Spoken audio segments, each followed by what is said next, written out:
So I wanted to talk to you guys about my journey from, my healthcare journey from patient financial services rep to where I am now, a coder. So I started as a patient financial services rep in 2015, I believe, at $13 and I think 70 cents. I had no experience. That was my first real in-office healthcare job. Before that, I worked in medical supply. So I worked as a PFS rep for 13 months, and I worked AR, rack audits, coding denials, what else? Insurance denials and coordination of benefits. The nice part about the office I worked in, I never saw patients. Everything was over the phone. I worked for the Medicare team, and we billed and worked with Medicare denials for patients in Arizona. So after that, I decided I wanted to go back to school. So I ended up going back to school in 2017, and I did a associate's degree program for healthcare information technology with a certificate in coding. I finished that in 2018 in August. I graduated. I had taken my CCA, my Certified Coding Associate exam, in May, right before I graduated in 2018. I was in the beta test period, so I didn't find out I had passed until, I believe it was September. Then after that, after I graduated, I waited for all my documentation, sent it into a HEMA, and then I sat for my RHIT in October. It was kind of crazy. October 13th was my test date. And I found out that day that I had passed. And it was wonderful. So then after I had done that, I transferred from the position I was in at that time, which was basically another supply job, because I wanted to go back to school. And most of the healthcare,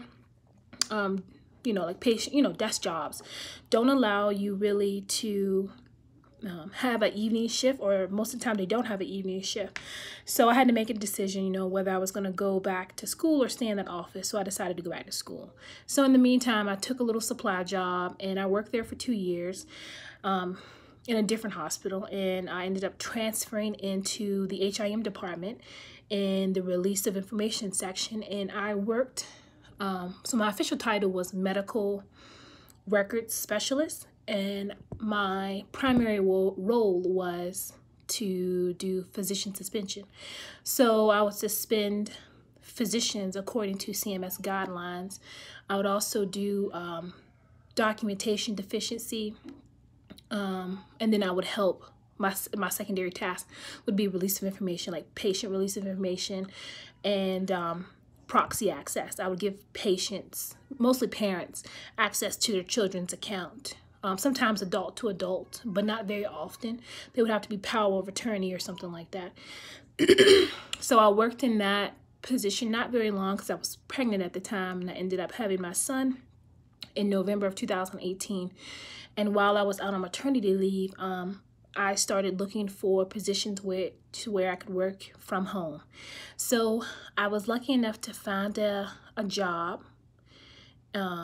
with a healthcare consulting company, working as a data entry specialist. And they had in the data entry specialist position, they had two sides. One was just insurance, and the other side was coding. So because I had my certifications, I was allowed to work in the coding side. So that's what I learned. I'm still learning. So I worked on diagnosis coding, modifier, and then a little CPT. So, I kind of, got my foot in the door, learned a little bit, and, kind of understood what it takes to be a coder. So I worked there from December up until May. And my contract with the hospital I was working with at the time, was ending.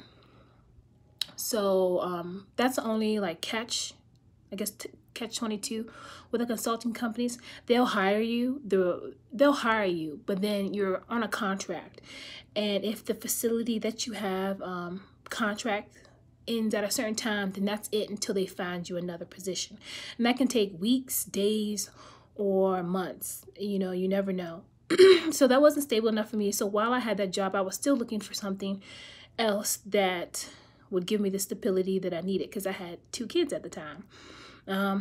So I ended up, you know, thankfully got this opportunity with the facility that I'm at now, which I love, and I am a coder too.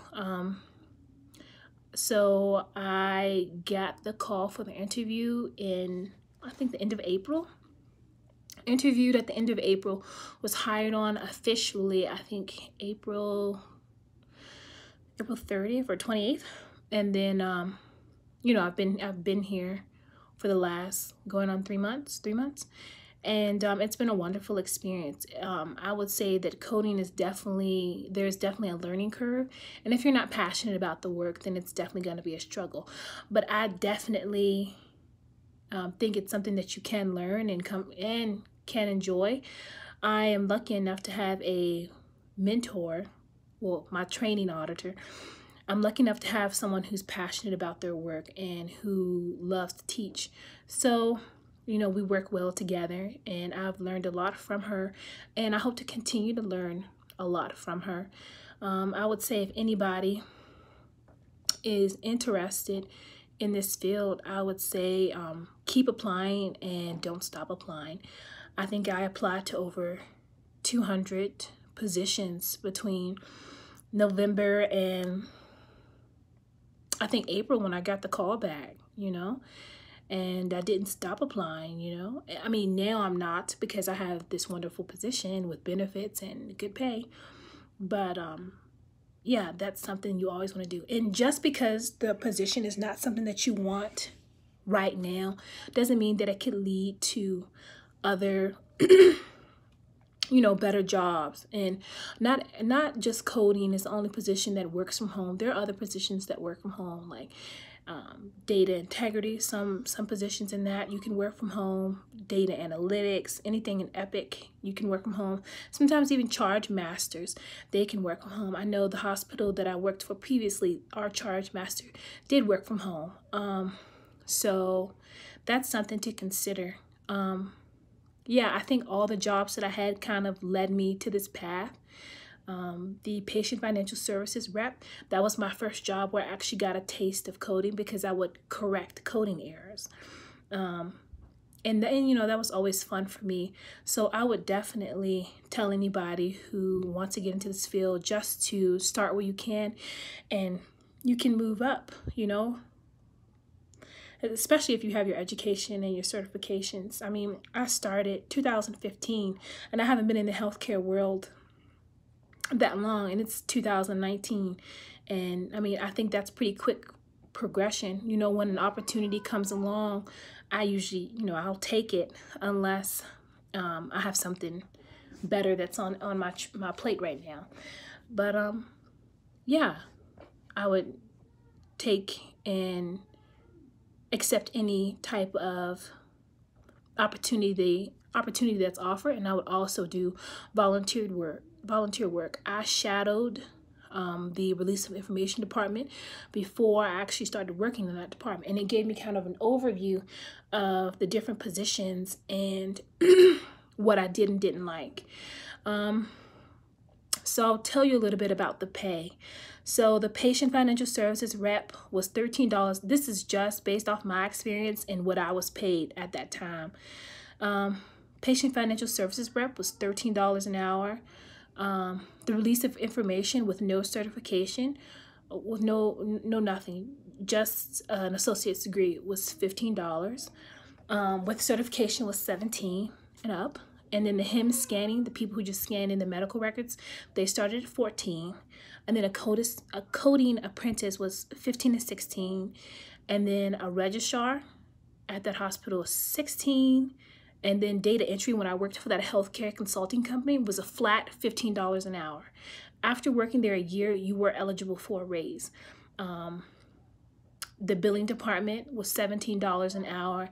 And then the patient access, which is like call center work, all they do is, you know, set appointments, help people get to their appointments. And sometimes they will, you know, direct or scan in medical records if they work in physician office or clinics, and they make around $16 an hour. So those are some of the positions that you can take while, I guess, working on getting your foot in the door and getting your background and getting stable in the coding world.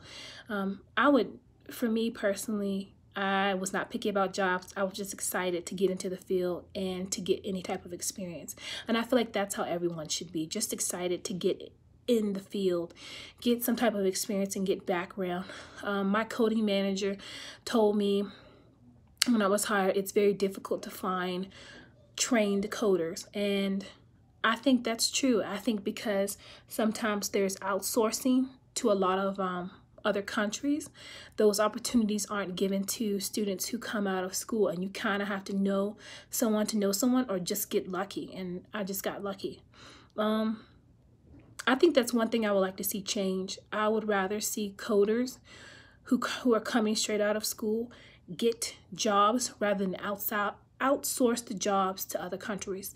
I mean, as a new coder getting into the field, I didn't have a expectation of salary. I just wanted to get in somewhere and to learn, so then I could move on and become a better coder. And if I wanted to find another job with better pay, that's what I was going to do.